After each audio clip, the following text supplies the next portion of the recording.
Well, and then you also have the aspect of these guys wanting careers once they get out, and the whole snitching thing in hip hop. You know, for example, when a bunch of Wall Street guys get arrested, everyone just tells on each other, and that's just how it is, and everyone accepts it. But in hip hop, you know, yes, Tekashi came out and he had somewhat of a career, but everyone calls him a snitch and a rat and everything else like that. But they're still listening to his music. They're still listening to his music. It'd be interesting to see because, you know, with these 28 people indicted, how many of them are rappers? I mean, Young Thug, Gunna, Yak Gotti are the three biggest ones, but then a bunch of other ones are also Lil rappers Duke, with smaller names. Slime Life Shawty. Yeah. Lil Duke, yeah. Like a couple of, look, Christopher Eppinger is a rapper like I'm a rapper. Like, he had like 2 videos on YouTube and that's it, and whatever. Like, some of these guys were wannabes. Like, some of them were wannabes with, you know, chops. Hard to say. Like, did they want a career? They absolutely wanted a career. That's why they were there.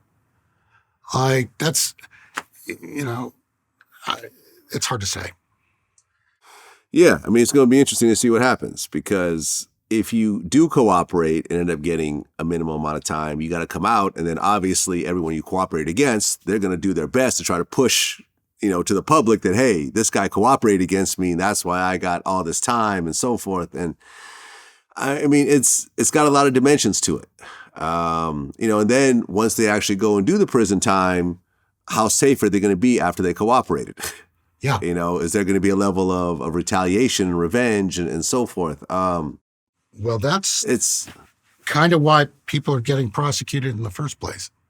Yeah.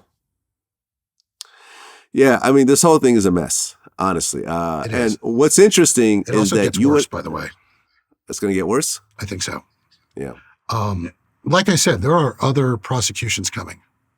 Like, they're going to be chock-a-block every month or two, probably for years, until the murder rate starts to fall.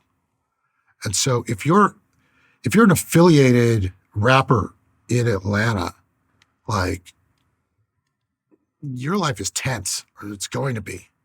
Like, and there's all this sort of internet chatter right now about which rapper is going to be next. Is it going to be Playboi Carti or 21 Savage or Lil Baby or Future or whatnot?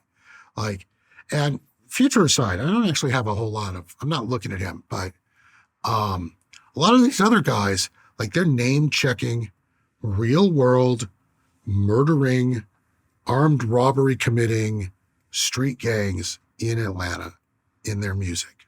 They're claiming. And every time they do, it becomes a lot easier for a prosecutor to use the music and use the label to wrap the whole bunch of them up. Like, that creates a kind of tension. And I don't know whether or not that tension, you know, I don't know whether or not that turns the heat up or down on the street. Like, I don't know whether or not we're going to have more shootings.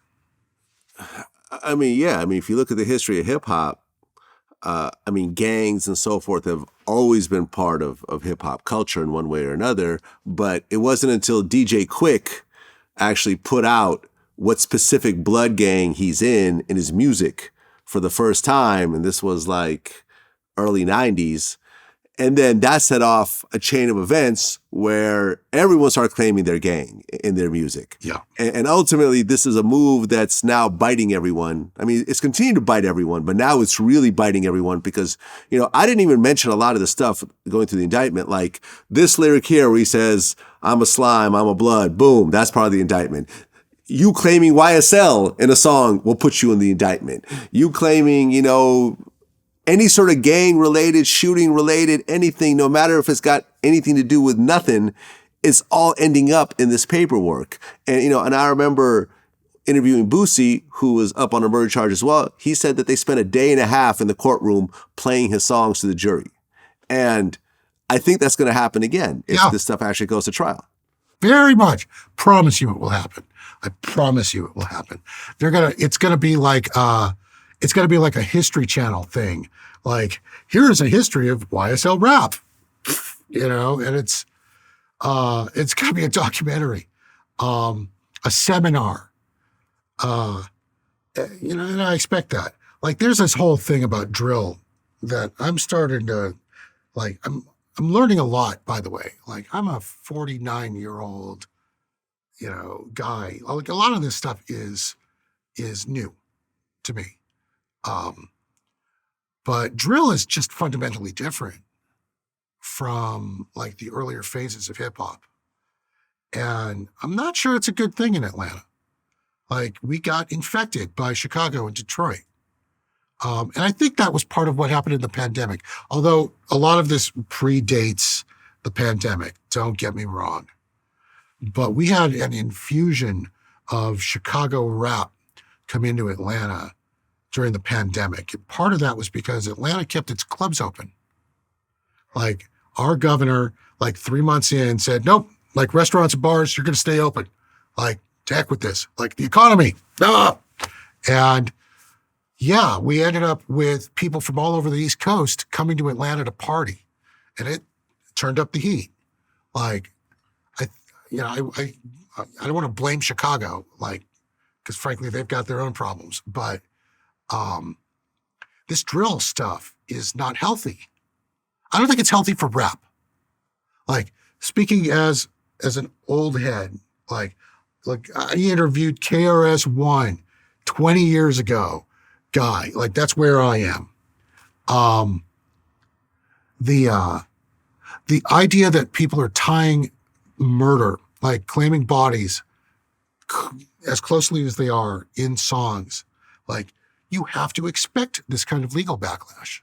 Like, this isn't something that should be considered unexpected. Yeah. And what's interesting is that you had actually contacted us on April 11th, which is almost exactly 1 month before all these arrests were happening. Yep. And you said, hey, I've been investigating this whole thing and something really big is about to happen. And, we had spoken to you and everything, but we had no idea how big it actually was. And then after all the arrests came, you hit us up again and said, this is what I was talking about right here. So you actually were not surprised at all. And you actually called it before it happened. I did. But it was visible. Like, I'm not some prophet here. And it's not like I've got cops whispering in my ears. Like, most of the time, I've been thrown out of more police stations. That's not a joke. Like, I've been thrown out of police stations around here. But you read the paperwork. Like, I am researching a book on violent crime in Atlanta. And so I look through all the initial incident reports and all of the, charges and the indictments and the trial transcripts. And when I keep seeing YSLs showing up over and over again, while the district attorney is saying, yeah, we're going to indict some gangs, it's not hard to put one and one together there. Like, the mystery here, and by the way, I think you do an excellent job. Like, I'm here for a reason. I think you're excellent. Like, watch Vlad TV. But a lot of the music journalism world is garbage.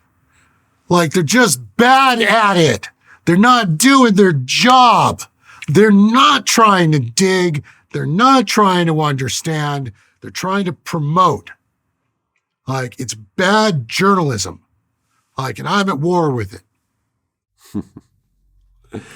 Well, George, I appreciate you coming in and giving insight into this whole thing. I think you have a bigger understanding about this case than just about anybody, just because of how much time and effort you really put into it over this past year.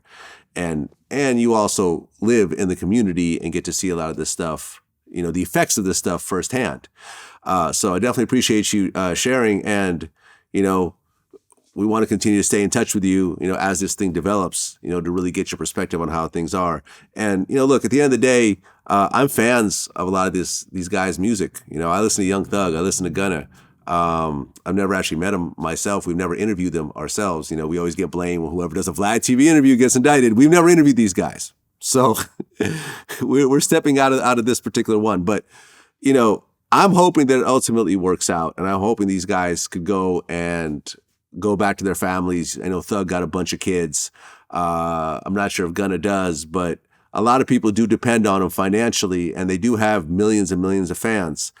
But, this also sets a very cautionary tale to everyone out there who is trying to get their music career going by putting their own crimes out there. I've always said, if you're actively a criminal, you should not be doing entertainment. You should not be doing music. You should not be doing interviews. You should not be on social media. You should be a ghost if that's what you're actively doing. But that never really happens. Ultimately, people have seen, taking their street affiliations and churning it into successful music careers. They look at the Jay-Z's of the world. They look at, like who else? The Futures of the world who have done stuff in the past and have used that to actually blow themselves up and think, okay, I'm going to do the same thing. But the difference is they're still doing it when these guys, it's, way in the past and it's past the statute of limitations. So like I said, I hope it works out. And, I appreciate you really digging in and doing your job as a journalist, as one journalist to another. What you've done is exceptional.